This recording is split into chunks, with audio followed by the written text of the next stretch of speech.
नमस्कार साथियों, मैं मनीष मेवाल आप सभी का आपके अपने चैनल में तहे दिल से स्वागत और अभिनंदन करता हूं। मैं उम्मीद करता हूं कि आप सभी शानदार, जबरदस्त और जिंदाबाद होंगे और आप सभी की कक्षा 12 की जो तैयारियां हैं वो बिल्कुल धमाकेदार चल रही होंगी। और इन्हीं धमाकेदार तैयारियों को और भी धांसू बनाने के लिए आज हम लोग पढ़ने जा रहे हैं कक्षा 12 की राजनीति विज्ञान में समकालीन विश्व राजनीति की किताब का एक नया अध्याय, जो कि है अध्याय नंबर 7, जिसका नाम है समकालीन विश्व में सुरक्षा, security in the contemporary world. हम समकालीन विश्व राजनीति की किताब में एक नया अध्याय पढ़ रहे हैं जिसमें हम चर्चा करेंगे विश्व सुरक्षा की, हम बात करेंगे सिक्योरिटी की। यह वह मुद्दा है, यह सुरक्षा वह शब्द है जो रोज हमारे कानों में गूंजता है। रोज हमारे संसद से लेकर करके एक चाय की दुकान तक बात चलती है कि भाई देश की सुरक्षा हो रही है या नहीं हो रही है, हमारी सुरक्षा है या नहीं है, हम सुरक्षित है या नहीं है, हम घर में सुरक्षित है, हम कहां सुरक्षित है। ऐसे सवाल हमारे दिमाग में उठते हैं और हम इन सवालों को उठाते भी हैं। तो उसी विश्व सुरक्षा की चर्चा आज इस चैप्टर में हम लोग करने वाले हैं। और नई एनसीईआरटी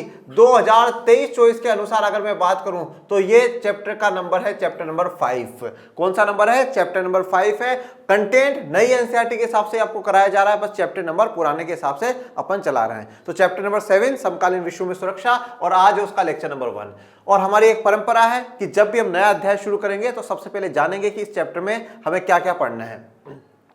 तो हम सबसे पहले बात करेंगे इस चैप्टर के परिचय की, इंट्रोडक्शन की, फिर सुरक्षा क्या है, सिक्योरिटी क्या है। देखो आज हम बहुत से लोग ये कहते हैं कि सुरक्षा सुरक्षा सुरक्षा, पर काफी लोगों को सुरक्षा का अर्थ भी नहीं पता कि सुरक्षा एक्चुअली होती क्या है। फिर बात करेंगे सुरक्षा के पारंपरिक तरीकों की, फिर उसके बाद अपारंपरिक धारणा की, और सबसे इंपॉर्टेंट जब हमारा टॉपिक आता है कि जब भी हम समकालीन विश्व की राजनीति में कुछ भी पढ़ रहे हैं तो उसका भारत के साथ क्या लिंक है, तो बात करेंगे कि भारत में सुरक्षा की रणनीतियां क्या है, स्ट्रेटेजी ऑफ सिक्योरिटी क्या है, इंडिया में किस प्रकार से सुरक्षा की रणनीतियां भारत में बनाई जा रही है। और भी बहुत से टॉपिक इस चैप्टर में जिन्हें हम लोगों को डिस्कस करना है। पर आज क्या पढ़ेंगे गुरुजी? आज हम बात करेंगे परिचय की और सुरक्षा क्या है, व्हाट इज सिक्योरिटी। चलिए शुरू करते हैं आज के लेक्चर को। परिचय या इंट्रोडक्शन। इंट्रोडक्शन किस चीज का? इस चैप्टर का। सबसे पहली चीज तो देखिए बच्चों कि जब हम ये बात कहते हैं कि सुरक्षा क्या है, देखो 11th-12th में आर्ट्स लेना, ह्यूमैनिटीज के सब्जेक्ट्स लेने का एक बड़ा बेनिफिट ये भी होता है कि जो शब्द आप रोजमर्रा जीवन में सुन रहे हो, अपने डेली लाइफ में सुन रहे हो, उन शब्दों को बड़े गहराई में जाकर के आप समझ सकते हो। आज आप अपने आस पड़ोस में बहुत सी बार सुनते होंगे कि हमारे देश में लोकतंत्र है, हमारे देश में लोकतंत्र इस प्रकार का है, परंतु आप मानिए जो लोग लोकतंत्र लोकतंत्र चिल्ला रहे हैं उन सबको भी लोकतंत्र की जो परिभाषा है, लोकतंत्र की मीनिंग है, वो नहीं पता। वो कहते हैं लोकतंत्र है, लोकतंत्र नहीं है, पर लोकतंत्र क्या है वो उनको नहीं पता। इसी प्रकार से हम चर्चा करते हैं सुरक्षा की। जब हम चर्चा करते हैं, हम सिक्योरिटी की चर्चा करते हैं, हम कहते हैं हमारे जान को खतरा है, हमारे उस चीज को खतरा है, हम सुरक्षित नहीं है। तो ये जो सुरक्षा जो शब्द है, इस शब्द का सच में क्या शाब्दिक अर्थ लोगों को पता है? शायद नहीं पता होगा। हम शब्द प्रयोग कर रहे हैं सुरक्षा, पर इसका मीनिंग क्या है वो हम लोगों को नहीं पता।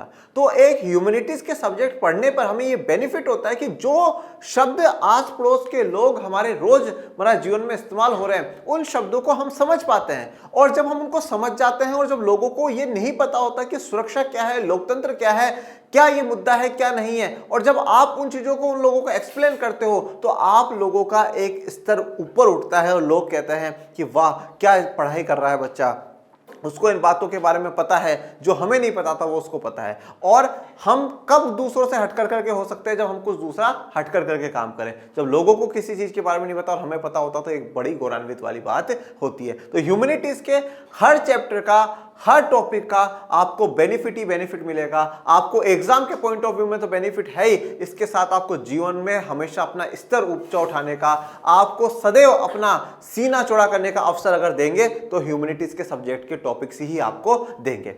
चलिए अब परिचय में चर्चा कर लेते हैं।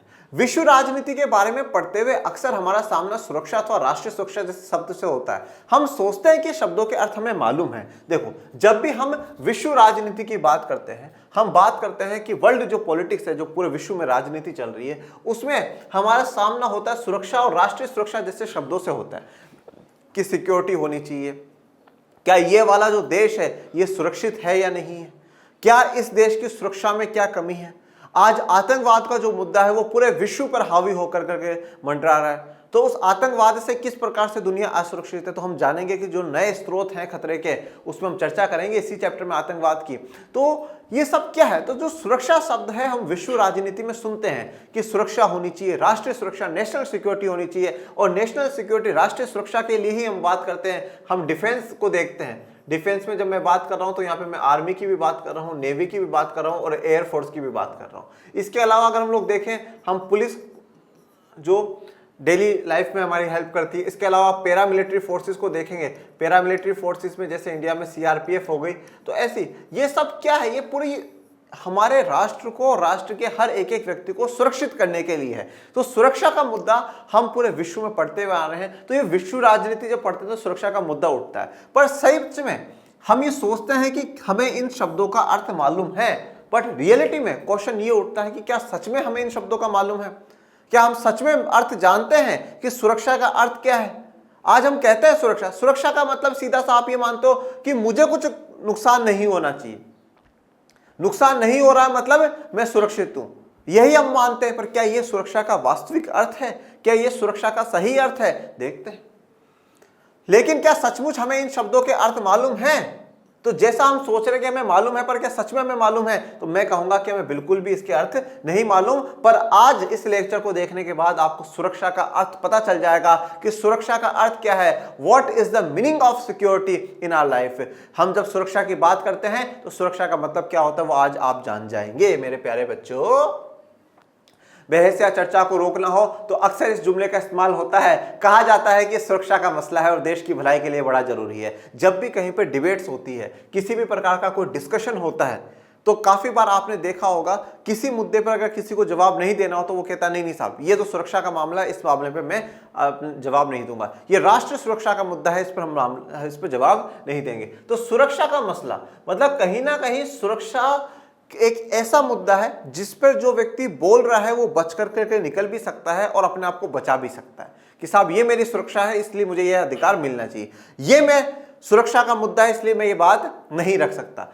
तो सुरक्षा का मसला और देश की भलाई के लिए बड़ा जरूरी है।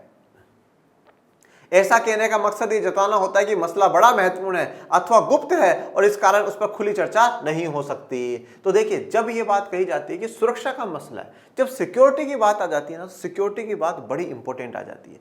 सुरक्षा का जब भी मुद्दा उठता है, सुरक्षा का मुद्दा एक व्यक्ति की जान से जुड़ा हुआ हो सकता है, कुछ लोगों के जान से जुड़ा हुआ हो सकता है और हो सकता है सभी जो नागरिक है उनकी जान से जुड़ा हुआ मुद्दा हो। तो ऐसा जो मुद्दा है, जो ऐसा मसला है, तो उसको सबके सामने ओपन करना ठीक नहीं है। तो वो क्या हो जाएगा, गुप्त का मुद्दा हो जाएगा, और गुप्त का हो जाएगा तो उस पर खुली चर्चा नहीं हो सकती, खुली चर्चा उस पर बिल्कुल भी नहीं हो सकती। जो गुप्त का मुद्दा है वो गुप्त में चर्चा हो, ठीक है। तो अगर हम किसी की सिक्योरिटी को नुकसान पहुंचाएंगे, अगर हम कह रहे हैं कि भैया सुरक्षा का मसला है, तो गुप्त में वो बात रहनी चाहिए, ओपन में नहीं आनी चाहिए। जैसे यहाँ पे लोगों को बातचीत करते हुए, चर्चा करते हुए दिखाया है। हम ऐसी फिल्में देखते हैं जिसमें राष्ट्रीय सुरक्षा से जुड़ा सब कुछ बड़ा ढका छुपा और खतरनाक होता है। ऐसा जान पड़ता है कि मानो सुरक्षा 7 तालों के भीतर की चीज हो और जिससे आम नागरिक का कुछ लेना देना ना हो। जब हम कोई फिल्में देखते हैं तो उसमें जब राष्ट्रीय सुरक्षा का मुद्दा आ जाता है, नेशनल सिक्योरिटी का मुद्दा आ जाता है, तो उसको बड़ा ढका छुपा करके बिल्कुल यूं ऐसे गुप्त की चीज दर्शाई जाती है। ऐसा दर्शाया जाता है कि मानो सुरक्षा को 7 तालों के भीतर की वस्तु हो, जिस पे 7 ताले लगा करके रखने पड़ते हो, पहला ताला, फिर दूसरा ताला, फिर 3 ताले, फिर चौथे ताले, 7 तालों की चीज हो और जिससे नागरिक का कोई लेना देना ना हो, ऐसा फिल्मों में दर्शाया जाता है। देखिए जब हम बात नेशनल सिक्योरिटी की करते हैं, राष्ट्रीय सुरक्षा की बात करते हैं ना बेटा, राष्ट्रीय सुरक्षा, नेशनल सिक्योरिटी के मामले में तो ये बात सही है कि सरकार हर बात का जवाब नहीं देगी, तो वो बात सही है। राष्ट्रीय सुरक्षा भाई, आज अगर कोई व्यक्ति ये पूछे कि हाँ भाई हमारी जो आर्मी है उसके पास कितने हथियार है कितने नहीं है, तो भाई जरूरी थोड़ी है आपको इंडियन गवर्नमेंट जवाब दे। ये अंदर की बात है कितने है कितने नहीं है। जैसे एक पहली बात तो ये मान लो कि जब हम बता रहे हैं तो जो आतंकवादी समूह है उनको, ये जो हमारे दुश्मनी देश है, उनको खबर लग जाएगी कि हाँ साहब इंडिया के पास इतने हथियार हैं। अगर ज्यादा हुए तो वो अपनी तैयारी कर लेंगे और कम हुए तो उनको लगेगा साहब इंडिया के पास तो कम हथियार है, अटैक करने का अच्छा मौका है। तो राष्ट्रीय सुरक्षा का जब मुद्दा आता है ना, देखो हमेशा मैं एक ही बात कहता हूं कि सर्वोपरि जो है, सबसे ऊपर जो है वो राष्ट्र है, सबसे ऊपर जो है वो देश है, क्योंकि हम सबसे पहले और अंत में क्या है, भारतीय हैं, जैसे कि बाबा साहब अम्बेडकर कहते थे we are Indians firstly and lastly. तो हम भारतीय, और भारत से ऊपर, इंडिया से ऊपर हमारे लिए कुछ भी नहीं है। तो जब कोई भी मुद्दा इंडिया से जुड़ जाता है तो वो सबसे ऊपर हो जाता है। तो नेशनल सिक्योरिटी, अब नेशनल सिक्योरिटी को लेकर के अगर भारत सरकार या कोई व्यक्ति ये कहता है कि गुप्त का मामला, तो वो सही है, उसमें कोई गलत बात नहीं है, परंतु सारी चीजें गुप्त हो सुरक्षा के मामले को लेकर करके ऐसा नहीं। जैसे अगर आज मान लो कि अगर पुलिस है, पुलिस का डिपार्टमेंट है, आज कोई व्यक्ति आरटीआई लगाए, राइट टू इंफॉर्मेशन के तहत जानकारी मांगना चाहिए कि साहब हमारे जिले में कितने पुलिसकर्मी हैं, तो वो जानकारी दे देनी चाहिए सरकार को, उसमें तो कोई गलत वाली बात नहीं। क्या समस्या? हाँ, पता तो चले कि हाँ भाई इस जिले में इतने बड़ी जनसंख्या और इतनी बड़ी जनसंख्या में इतना जो अनुपात है पुलिस का इस जनसंख्या की रक्षा कर रहा है, तो जहां तक हो सके पॉसिबल दे देनी चाहिए जानकारी, परंतु राष्ट्रीय सुरक्षा का जब मुद्दा आ जाए, ऐसी बातें आ जाए जो कि हमें हानि पहुंचा सकती है, उन बातों को बाहर नहीं लाए तो बेहतर। लेकिन लोकतंत्र में कोई भी बात इतनी ढकी छुपी नहीं रखी जा सकती। सुरक्षा के बारे में हमें और ज्यादा जानने की जरूरत है, सिक्योरिटी के बारे में हमें और भी ज्यादा जानने की आवश्यकता है। सुरक्षा क्या है, भारत के सुरक्षा सरोकार क्या क्या है, यह अध्याय इन सवालों पर बहस करता है। ये जो अध्याय है ये किससे जुड़ा हुआ है कि सुरक्षा क्या है। सबसे पहले हम बार बार में चिल्लाएं कि सुरक्षा सुरक्षा सुरक्षा सुरक्षा, तो हमें ये पता तो होना चाहिए कि सुरक्षा है क्या। ठीक है, सुरक्षा है क्या। देखिए, अब आप शब्दों को अगर तोड़ करके पढ़ोगे तो ध्यान रखिएगा कि रक्षा का मतलब क्या होता है, एक प्रकार से किसी को प्रोटेक्ट करना। क्या है? किसी को प्रोटेक्ट करना, किसी को बचाना। किस चीज से बचाओगे? समस्याओं से बचा सकते हो, खतरे से बचा सकते हो। उस खतरों से बचाना मतलब हम किसी को प्रोटेक्ट कर रहे हैं, बचा रहे हैं, ये क्या है? उसकी रक्षा कर रहे हैं।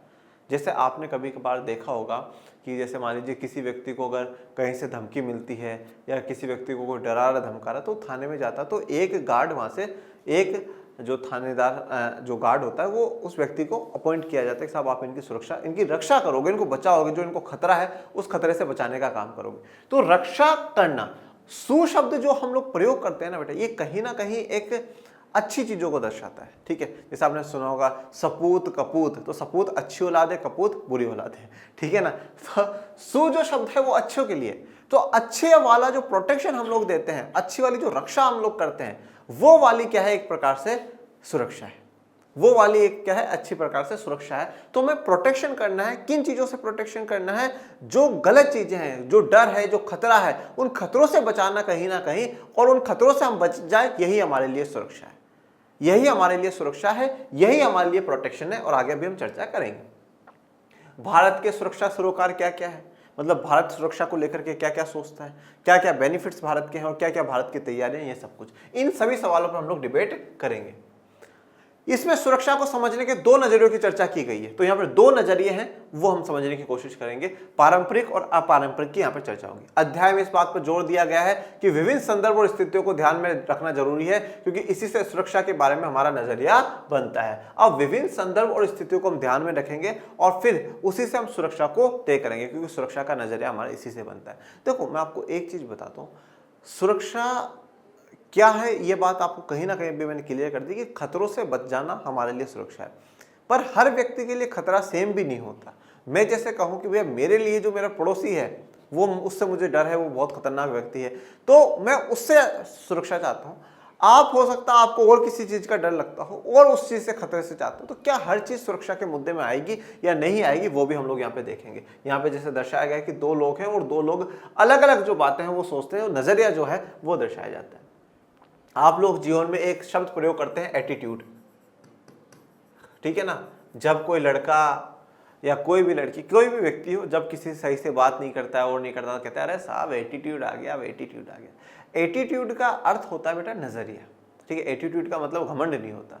ठीक है, कि हाँ साहब घमंड आ गया, ये शब्द आपने गलत प्रयोग करते हैं। एटीट्यूड का मतलब होता है नजरिया। नजरिया क्या है कि आप किसी भी चीज को किस प्रकार से देखते हो, वो आपका नजरिया है। जैसे एक हमेशा बेस्ट एग्जांपल हमें सिखाया गया है कि देखो बेटा एक गिलास में आधा पानी है। अब कोई ये देख रहा है कि आधा तो पानी है, और कोई देखता है अरे यार आधा ही तो भरा हुआ, आधा तो खाली है ना। दोनों एक ही चीज को देखने पर उस चीज का नजरिया है। ठीक है, तो नजरिया क्या है कि हम एटीट्यूड क्या रखते हैं किसी चीज के प्रति, वो है, तो वो भी हम जानेंगे। अब आ जाते हैं हमारे मेन सवाल पे कि सुरक्षा क्या है। What is security? What is security? What is security?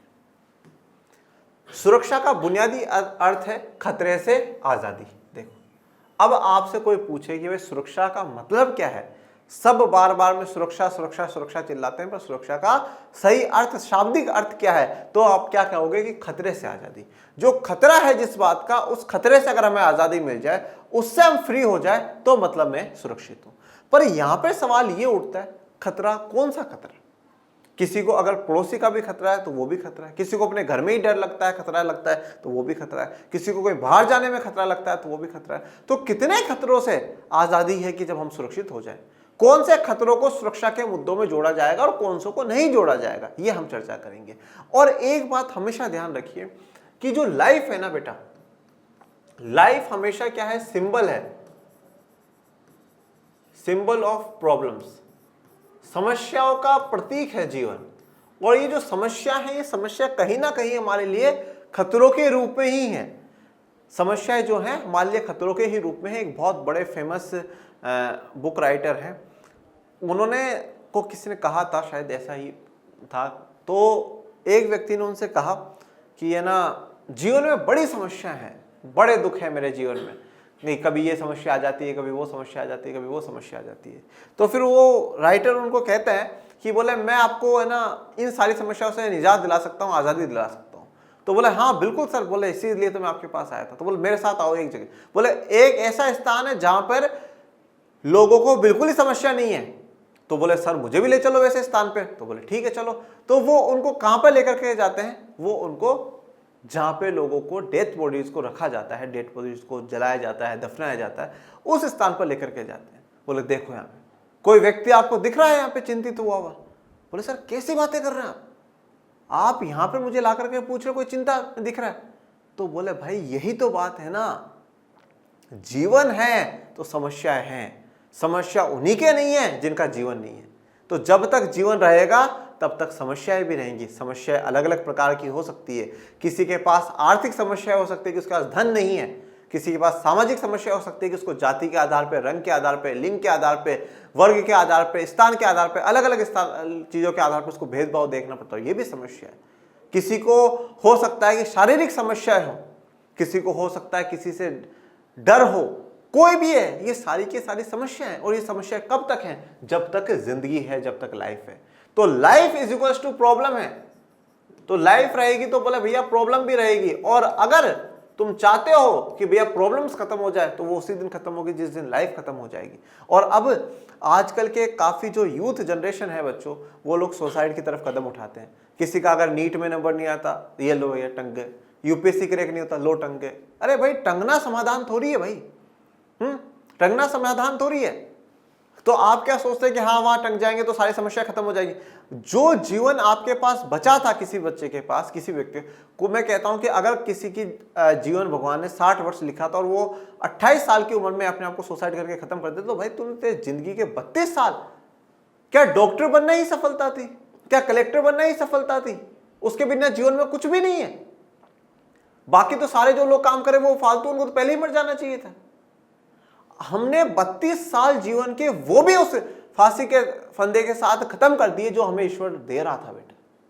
तो मैं आपको जीवन में एक बात कहता हूं बेटा, ये डिप्रेशन, चिंता, तनाव, ये सारी है ना फालतू की बातें हैं। इनमें ना तो कभी जाना है, और कभी चले भी गए ना बेटा जीवन में, मैं आपको एक बात कहता हूं, कभी ऐसे कदम तो मत उठाइए। आपके माँ बाप बड़े दुखी ऐसी चीजों से होते हैं। ऐसा काम कभी हमें जीवन में नहीं करना। समस्या है, समस्या से लड़ना है, समस्या से संघर्ष करना है, यह हमारा प्रतीक है, यह हमारी ताकत है। तो वो कहते हैं कि भैया समस्या तो जब तक है जब तक जीवन है। और मैं ये कहता हूं कि जीवन कब तक है? जब तक ऊपर वाले की मर्जी है, जब तक ऊपर वाला चाहता है, और जब तक ऊपर वाले की इच्छा है कि हम रहें तब तक रहेंगे। कोई हमारा बाल भी वाका नहीं कर सकता, और जिस दिन उसने कह दिया उस दिन जाना पड़ेगा, चाहे हम एक छींक में एक व्यक्ति क्यों ना चला जाए। तो ऊपर वाले पे विश्वास रखें और निरंतर मेहनत करें। समस्याओं से डरना नहीं, समस्याएं हैं तो संघर्ष करना है, और जो संघर्ष करता है उसी को जीवन में सम्मान मिलता है, और जिसको सम्मान मिलता है उसी को आने वाली पीढ़ियां लंबे वर्षों तक याद करती है बेटा। तो संघर्ष जरूरी है, और संघर्ष समस्याओं से उत्पन्न होते हैं। मानव का अस्तित्व और किसी देश का जीवन खतरों से भरा होता है। अब आज मानव का जो अस्तित्व है, जो हमारा अस्तित्व है, वो खतरों से भरा हुआ, किसी देश का जो जीवन है वो खतरों से भरा। मानव का अस्तित्व का मतलब क्या है? जो हमारी लाइफ है वो, आज हमारी लाइफ को अलग अलग खतरे, बीमारियों का खतरा है, ठीक है, आतंकी कोई हमला हो जाए उस चीज का खतरा है, ठीक है, और अलग अलग समस्या है हमारे जीवन, ग्लोबल वार्मिंग हो रही है, कार्बन डाइऑक्साइड फैल रहा है, ये सारे मानव के अस्तित्व के लिए खतरा ही तो है ना, कि भाई मानव जाति खत्म हो जाएगी। इसी के अलावा देश का जो जीवन है वो भी खतरों से भरा हुआ होता है, ठीक है, आतंकवाद हो गया, युद्ध की हमेशा खतरा बना रहता है, यार उस देश के साथ युद्ध हो जाएगा, उसके साथ युद्ध हो जाएगा, वो ऐसा कर देंगे, ऐसा कर देंगे। तब क्या इसका मतलब ये है कि हर तरह के खतरे को सुरक्षा पर खतरा माना जाए? तो अब क्या हम हर चीज को, हर छोटे से छोटे माइनर से माइनर चीज को हम सुरक्षा पे खतरा मान ले कि हाँ साहब ये तो सुरक्षा पे खतरा आ रहा है, तो सिक्योरिटी पे खतरा आ रहा है? आदमी जब भी अपने घर से बाहर कदम निकालता है तो उसके अस्तित्व अथवा जीवन यापन के तरीकों को किसी न किसी अर्थ में खतरा जरूर होता है। देखिए, जब भी आप घर से बाहर कदम निकालेंगे, ठीक है, घर से जब भी बाहर आप कदम निकालेंगे तब से ही व्यक्ति को जीवन में खतरा होना शुरू हो जाता है। अलग अलग खतरे हो सकते हैं। उसको डर ये बात भी हो सकता है कि यार मैं बाहर निकला और सड़क पे चल रहा हूँ, किसी गाड़ी वाले ने ठोकर मार दी तो भैया मैं तो मर जाऊंगा, ये भी खतरा है। मैं बाहर गया और किसी ने लूटपाट करने वाले ने मेरे में चाकू घोंप दिया और मुझे मार दिया, तो ये भी खतरा है। मैं कहीं बाहर गया, ऑफिस में किसी से लड़ाई हो गई, लड़ाई इतनी बढ़ गई कि भैया डिशुम डिशुम डिशुम डिशुम होकर उसने मुझे मार दिया। खतरा तो हर जगह है भैया, कहाँ नहीं है खतरा? कहाँ कहाँ इंसान बच कर करके जाएगा? और घर में सारे दिन बैठे रहो, मान लो भूकंप आ गया और सट देनी छत गिर गई, मर गए, तो खतरा कहाँ नहीं है? खतरा तो हर जगह है। तो आदमी अपने घर से बाहर निकलता तभी उसके अस्तित्व पर भी खतरा आ जाता है और फिर जीवन यापन के तरीकों पर भी खतरा आ जाता है। तो किसी ना किसी अर्थ में खतरा है, हर व्यक्ति के साथ है खतरा, ठीक है, वो चलता ही रहेगा, कभी ना कभी कहीं ना कहीं खतरे देखने को ही मिलते हैं। यदि हमने खतरे का इतना व्यापक अर्थ लिया तो फिर हमारी दुनिया में हर घड़ी और हर जगह सुरक्षा के ही सवाल नजर आएंगे। अगर अब हम खतरे को इतना व्यापक मान ले कि भैया घर से बाहर निकल करके उसका गिर जाना सड़क पर वो भी उसको खतरा था, तो भैया फिर ऐसे तो मान लो दुनिया में सारे मुद्दों को छोड़ दो, एक ही मुद्दा बचेगा, सुरक्षा। कि व्यक्ति गिरे ना और गिरने के बाद उसको लगे ना, ऐसा क्या करे? बाहर व्यक्ति जाए और उसका रोड पे एक्सीडेंट ना हो, हम ऐसा करें क्या? तो हर चीज को अगर हमने सुरक्षा में कवर कर लिया तो फिर चर्चा सिर्फ और सिर्फ सुरक्षा पे ही चलती रहेगी। इसी कारण जो लोग सुरक्षा विषय अध्ययन करते हैं उनका कहना है कि केवल उन चीजों को सुरक्षा से जुड़ी चीजों का विषय माना जाए जिनसे जीवन के केंद्रीय मूल्यों को खतरा हो। Very very very important. अब आ जाओ, सबसे पहली बात तो क्या बोली कि सिक्योरिटी जो है, सिक्योरिटी का मतलब है खतरे से आजादी, ठीक है, खतरों से आजादी, खतरों के खिलाड़ी, खतरों से आजादी मिलनी चाहिए। अब बात ये आती है कि भैया खतरा तो घर से बाहर निकलते ही, घर बैठे हुए हर जगह खतरा खतरा है, तो क्या सारे खतरों को ज्वाइन कर ले? तो फिर यह बोला गया कि भैया जो केंद्रीय जीवन के जो केंद्रीय मूल्य हैं, जीवन के जो केंद्रीय मूल्य हैं उनको हानि हो तो ही हम क्या कहें? खतरा है। अब सवाल आता है केंद्रीय मूल्य क्या है और कौन कौन सी बातें केंद्रीय मूल्यों में जान ली जाए? तो केंद्रीय मूल्यों का अर्थ यह है कि जो हमारे जीवन को बड़ा प्रभावित कर दे, बहुत ही ज्यादा प्रभावित। जैसे मान लो किसी व्यक्ति के पास रोजगार ही नहीं है, उसके पास खाने को कुछ मिल ही नहीं पा रहा है, हाँ वो एक उसके लिए खतरा है, एक वो उसके लिए खतरा है। तो जीवन के जो केंद्रीय मूल्य है, जो जीवन को बहुत बड़े स्तर पर प्रभावित करे, पर ये केंद्रीय मूल्य में क्या क्या काउंट करा जाए सर जी? तो फिर सवाल बनता है कि किसके केंद्रीय मूल्य, किसके केंद्रीय मूल्य की बात करो? क्या पूरे देश के केंद्रीय मूल्य, आम स्त्री और पुरुषों के केंद्रीय मूल्य, क्या नागरिकों की नुमाइंदगी करने वाली सरकार हमेशा केंद्रीय मूल्य का वही अर्थ ग्रहण करती है जो हमेशा साधारण नागरिक करता है? तो अब बात आती है कि पहली बात तो केंद्रीय मूल्य क्या है, दूसरी बात यह आती है कि केंद्रीय मूल्य किसके, पूरे देश के, किसी आम व्यक्ति से, स्त्री पुरुष के, और जो हमेशा एक आम नागरिक सोचता है, हमेशा एक नागरिक जो सोचता है वही क्या सरकार भी उसी को केंद्रीय मूल्य मानती है या नहीं मानती? जो क्या एक नागरिक सोचता है क्या सरकार भी उसी को केंद्रीय मूल्य मानती है या नहीं मानती? इसके अतिरिक्त जब हम केंद्रीय मूल्यों पर मंडराते खतरों की बात कहते हैं तो यह सवाल भी उठता है कि खतरे कितने गहरे होने चाहिए। पर चलो अब हमने ये कह दिया कि भैया जो केंद्रीय मूल्य है वो भी हमने पहचान लिया, हमने ये भी कह दिया कि देश का, व्यक्ति का जो भी है, पर कितने गहरे, वो खतरा कितना बड़ा खतरा है, किसको अफेक्ट करेगा, कितने लोगों के जीवन को अफेक्ट करेगा, तो वो भी देखना जरूरी है।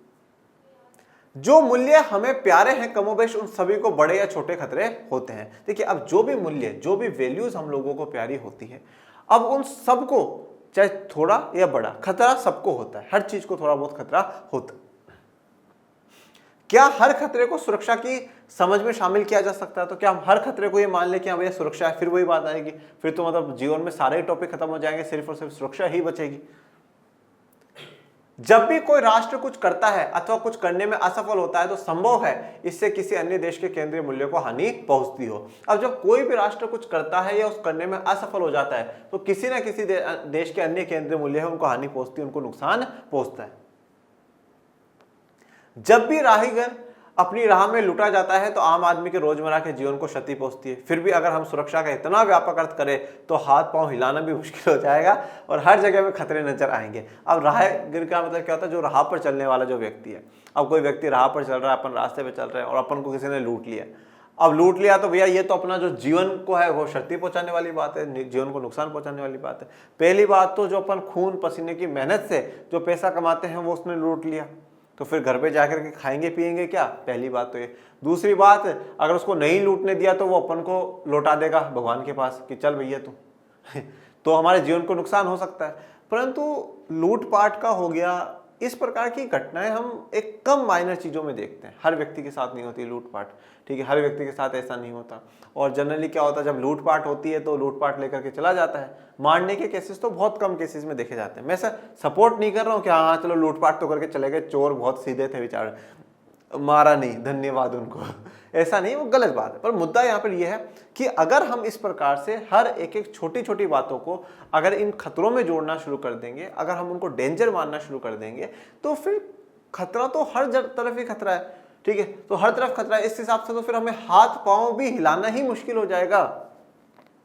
फिर तो सरकारों को यह है कि हर व्यक्ति के घर पे बैठे बैठे खाना भेजना चाहिए कि हाँ साहब ये लो 3 वक्त का खाना, कितने व्यक्तियों घर में 10 मेंबर हो, 10 मेंबर हो तो ये लो आज के 30 पैकेट खा लेना, सुबह का, ये दोपहर का, ये रात का। हाथ पांव ही नहीं हिलाना चाहिए क्योंकि वो बाहर जाएगा, उसको कोई लूट लेगा, कोई मार देगा और कर देगा, ऐसा कर देगा, तो हाथ पांव हिलाना ही मुश्किल हो जाएगा ना। फिर तो हम खतरा मान रहे हैं तो ऐसी चीजों को इस तरह देखेंगे तो हम इन बातों से एक निष्कर्ष निकाल सकते हैं, सुरक्षा का रिश्ता फिर बड़े गंभीर खतरों से, ऐसे खतरे जिनको रोकने के उपाय न किए गए हैं तो हमारे केंद्रीय मूल्य को अपूर्णीय क्षति पहुंचेगी। अब अगर हम इनसे एक निष्कर्ष निकाले, कंक्लूजन निकाले तो क्या है कि सुरक्षा का रिश्ता बड़े गंभीर खतरों से, जो गंभीर खतरे होते हैं ना, जो बहुत ही ज्यादा डेंजरस खतरे हैं, जिनसे कि जो हमारे जीवन के जो केंद्रीय मूल्य हैं उनको अपूर्णीय क्षति पहुंच जाए। अपूर्णीय क्षति मतलब ऐसी क्षति, ऐसा नुकसान जिसको पूर्ण ना करा जाए, मतलब वापस वो नुकसान नहीं भरपाई हो सकती, ऐसे नुकसान को हम अपूर्णीय क्षति के रूप में देख सकते हैं। ऐसे नुकसान को हम खतरा मान सकते हैं और ऐसे खतरों से हमें आजादी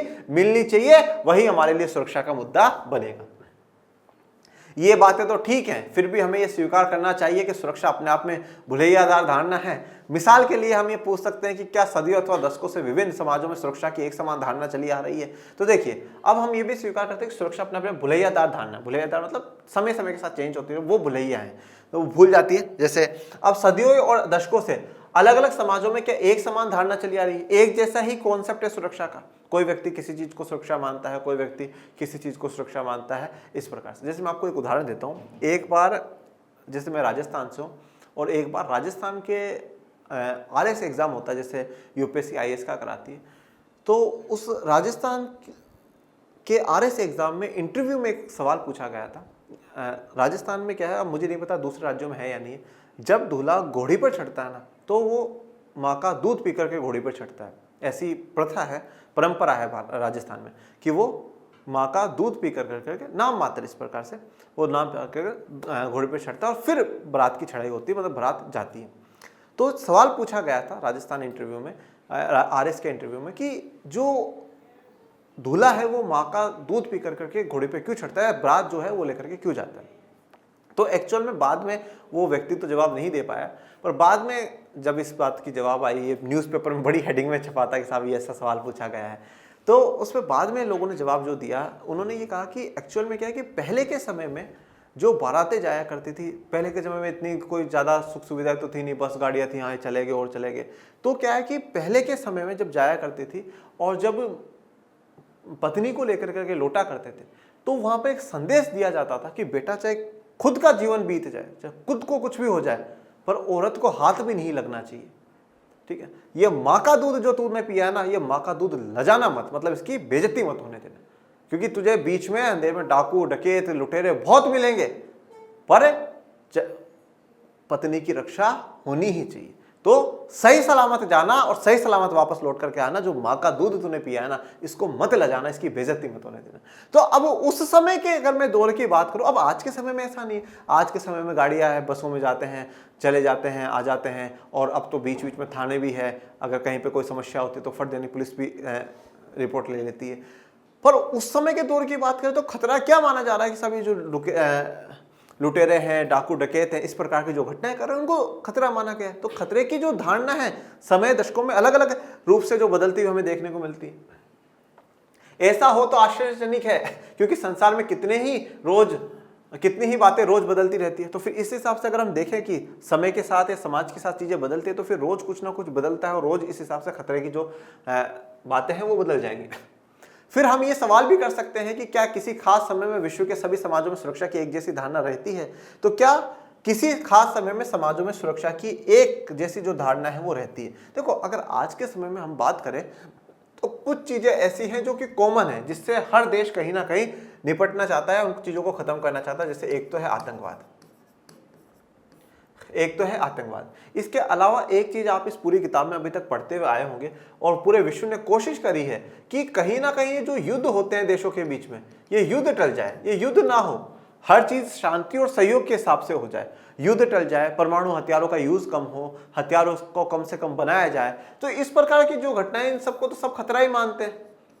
तो ये तो कहीं ना कहीं पूरे विश्व के लिए, सभी के लिए एक जैसी धारणा है कि भाई ये तो खत्म होने ही चाहिए।